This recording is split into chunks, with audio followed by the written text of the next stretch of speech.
যেমনটা আপনারা দেখছিলেন, এতক্ষণ কিন্তু ঢাকা বিশ্ববিদ্যালয়ে যারা শিক্ষার্থীরা রয়েছেন তারা কিন্তু যে বিক্ষোভ মিছিলটি করেছিলেন সেই বিক্ষোভ মিছিল থেকে রাজু ভাস্কর্যে এসে এখানে কিন্তু শিক্ষার্থীরা গাজায় যে গণহত্যায়, ফিলিস্তিনের গণহত্যায় নিহত যে 50,000 যে নিহত হয়েছেন তাদের আত্মার মাগফিরাত কামনা করে তারা কিন্তু গায়বানা জানাজা পড়লেন এবং তারা কিন্তু এই বিক্ষোভ থেকে তারা একটি কর্মসূচি দিয়েছে।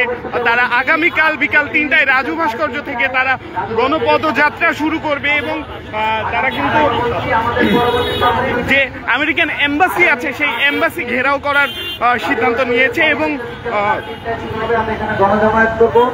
এখান থেকে ফিলিস্তিনের সর্ববৃহৎ পতাকা নিয়ে আমরা মার্কিন দূতাবাস অভিমুখে লং মার্চ করবো, যাত্রা করবো। আমি আবার বলছি, আমাদের পরবর্তী কর্মসূচি 8 এপ্রিল বিকাল 3:30টায় এই রাজু ভাস্কর্যের পাদদেশে এখানে আমরা জমায়েত হব এবং এখান থেকে ফিলিস্তিনের সর্ববৃহৎ পতাকা নিয়ে আমরা মার্কিন দূতাবাস অভিমুখে যাত্রা করব।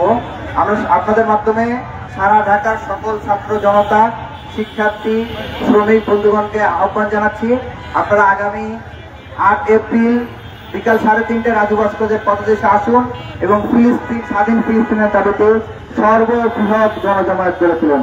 সকলকে ধন্যবাদ। ইনকিলাব জিন্দাবাদ। আমেরিকান দূতাবাসে যে আপনাদের কি চাওয়া থাকবে, দাবিগুলো কি থাকবে? যে আমরা মার্কিন দূতাবাসের মুখে যাত্রা করবো এবং আমাদের বিক্ষোভটা প্রদর্শন করবো। এখানে আমরা নেতানিয়াহু, তারপর ডোনাল্ড ট্রাম্প সহ যারা যারা গণহত্যার সাথে জড়িত রয়েছে তাদের আমরা খুশি করতে লিখে জানাবো। আমরা আমাদের বিক্ষোভ প্রদর্শন করবো।